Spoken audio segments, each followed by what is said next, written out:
A ansiedade é uma coisa normal, todo corpo pode ter ansiedade, tá? E tem gente que vai chamar a ansiedade de estado emocional, tem gente que vai entender a ansiedade como uma emoção. Me lembrei que o Plutchik, que é um autor que a gente cita muito nos nossos treinamentos, ele via a ansiedade como uma emoção básica, então ele entendia que ela tinha uma relação clara com a nossa adaptabilidade ao ambiente, tanto que ele identificava que ela podia estar presente inclusive em bichinhos, né, a mamíferos e animais domésticos. Era no eixo de emoções com relação ao futuro, né, ou Isso. você vai ficar ansioso ou você vai ficar tranquilo, relaxado e distraído. Né? E a ansiedade, para o Plutchik, ela começa como um centro de interesse, uma percepção de interesse, então ele faz uma escala de intensidade, né, e ela pode se transformar nessa antecipação. Tanto que tem algumas escalas que vão traduzir como antecipação a ansiedade do Plutchik. Então, a ansiedade é todo um tema. Se a gente pegar dentro da psiquiatria, a gente vai ter os transtornos ansiosos, então são coisas associadas à ansiedade. A gente fez um episódio aqui que foi muito divertido, qual é a sua ansiedade, se você quiser ir assistir mais um. E a gente ainda vai falar muito de ansiedade, porque ela é uma condição da nossa vida moderna, né? Ele começa com uma leve curiosidade, que pode se tornar uma ansiedade, uma antecipação, e pode evoluir para um estado de vigília, que eu brinco que é o estado suricato, né? Aquele bichinho que fica assim... Socorro, né? Que eu faço primeiro, tá claro que eu vou.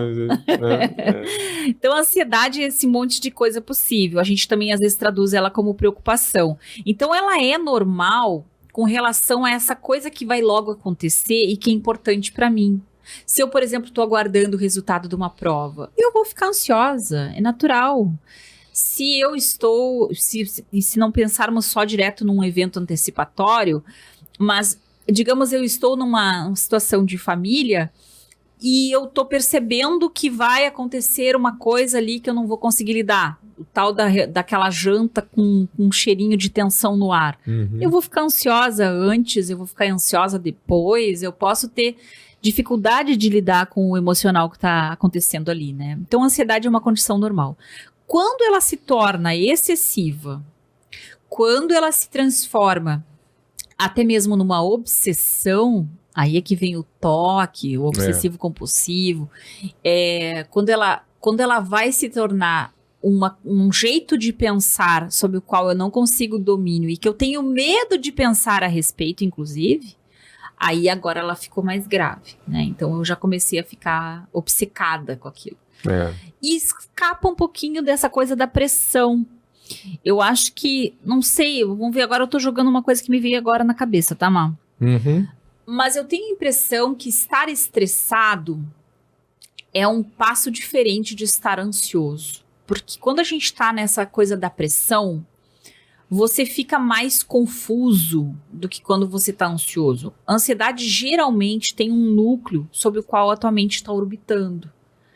Então, tu tá ali, eu pelo menos comparo com a minha ansiedade. Ela acaba tendo, embora sejam muitas possibilidades na tua cabeça, você tem mais ou menos um núcleo central, um tema que tu tá guardando uma resposta, um assunto que tá te ocupando ali, uma preocupação, tanto que ela se aproxima da preocupação. Quando você tá sob pressão, eu penso exatamente nesses meninos aí que perderam o Enem, é uma coisa mais difusa, é uma coisa que é um estado, parece que de perturbação já. Os antigos diziam, fulano estava perturbado, né? Porque você já não consegue mais raciocinar sobre absolutamente nada, não chega a ponto de conseguir se preocupar, sabe? Então, quando a gente fala assim, essa pressão de final de ano, eu acho que já extrapola o estado ansioso. Não sei o que tu pensa. Eu vejo a ansiedade como aquele estado que não sei o que vai acontecer, pode ser que sim, pode ser que não, né? Pode ser que dê certo, pode ser que dê errado, então há ainda uma expectativa, uma esperança de luz no fim do túnel, e a ansiedade, ela se assemelha ao burnout do ponto de vista de roubar a tua capacidade de concentração, mas como é que ela rouba? Ela leva a uma fuga, então a pessoa que ela está ansiosa, ela desfoca, né? Ela vai para um limbo, né? Ela fica entretida, ela procrastina, né? Ela foge de pensar. Agora, o estresse, o leite está derramado. Né? Quando chegou no estresse, já assim, ó, não tem a menor dúvida que vai dar errado. Já deu. Exatamente. Essa é a diferença da ansiedade. E eu quero pegar bem essa parte do julgamento que a gente pode ter sobre a ansiedade, e eu indico aqui esse livro do Alexandre Coimbra Amaral. A gente indica tudo que é livro do Alexandre Coimbra Amaral, porque ele tem uma capacidade de escrita, assim, incrível. Ele vai derramando as palavras no texto, né? Então, aqui nessa primeira parte que eu tô lendo, tá? No capítulo 2 já, a ansiedade é uma emoção, muitas vezes julgada pelos outros. Então, ele vai dizer que ela é uma emoção, tá? E logo em seguida ele comenta aqui o seguinte, ó. Quando ela chega, né? Ela é uma emoção, e quando ela chega chegando. Não tem negociação. Não dá para dizer para ansiedade, dá para você não aparecer agora, porque eu tenho que ter tranquilidade? Não dá, né? Uhum. Então, ela não te escuta nesse sentido. Ela chega e te toma.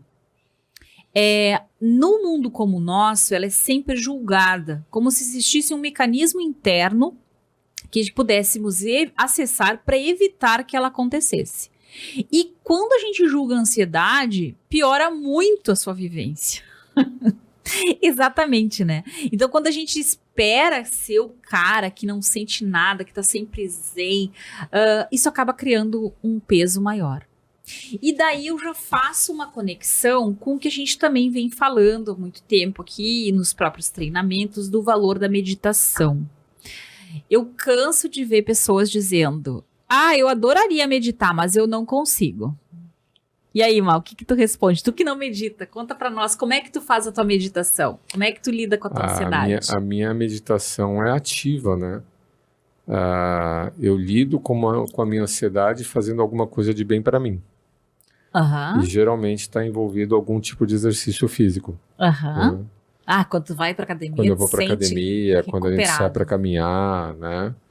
Porque é aquela sensação, a ansiedade é aquela sensação de você não saber muito bem o que fazer ainda, e as coisas não dependerem de você, então alguma coisa precisa acontecer, algum evento externo, alguém precisa decidir alguma coisa, né, que te coloca num ritmo de espera. Essa para mim é a pior armadilha de ansiedade, porque se é uma coisa que depende de ti, tu te acalma, vai lá e faz. Quando não depende de ti, você só tem que esperar, aí é de subir pelas paredes. Então, já que você não vai conseguir subir pelas paredes, já que você não vai conseguir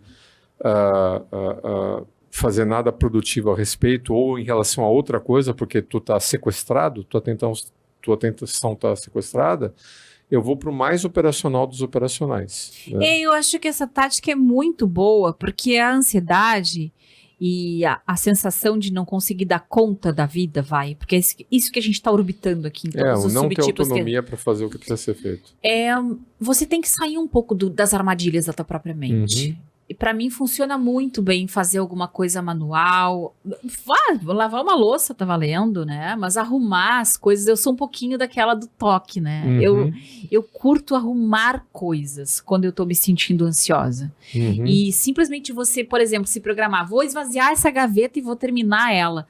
Já vai dar uma sensação de alívio, já vai dar uma sensação de que você tem controle sobre as coisas. Porque a ansiedade, ela te vem a partir da sensação de não ter controle e aumenta se você é uma pessoa que precisa ter controle das coisas. Então, você adquirir controle sobre uma gaveta, sobre uma mesa de trabalho, sobre a tua caixa de e-mail, qualquer coisa que você possa dominar a partir da organização, para mim funciona pra caramba. E não cair na armadilha do controle de outros. Né? Isso então. Olha, eu vou dar um depoimento aqui, tá? Vamos lá, vamos com calma.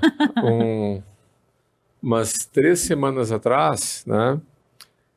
Um evento dessa natureza. Um conflito de agenda, né? Então tinha lá um conflito de agenda entre 2 projetos que eu não consigo resolver, né? E eu pedi ajuda a terceiros para resolver esse conflito de agenda. E isso gerou estresse, conversa daqui, conversa de lá, e tenta negociar daqui, tenta negociar de lá, troca aqui, troca aqui, troca aqui.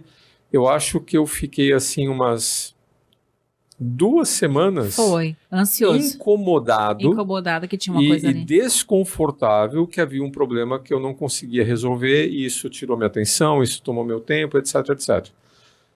Cheguei numa solução, né? E a solução envolvia uma perda, né? Não dá para ficar, não ia ter uma relação ganha-ganha, não ia dar para contentar todas as partes. Então, ok, eu abri mão, né, de uma coisa, cheguei lá e falei, olha, tá, a solução é essa. Ah, não precisa mais. Tá tudo certo do jeito que estava.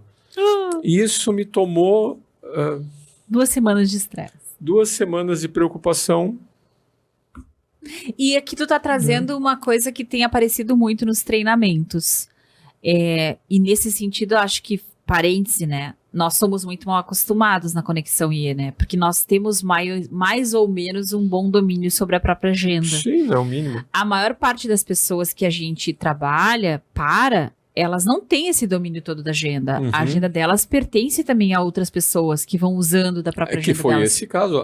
Eu cedi a minha agenda não era minha. Né? Outras pessoas estavam administrando a minha agenda. Isso. E isso causa muito estresse, porque você depende de outros para fazer o teu trabalho. E aqui a gente bota um elemento que coloca pressão na nossa vida, que é isso, né? É a gente não poder controlar tudo que nos acontece. Sim, porque para nós aqui o tempo é o nosso recurso mais escasso. Então tudo que envolve tempo, agenda, dedicação, translado, é isso que nos estressa.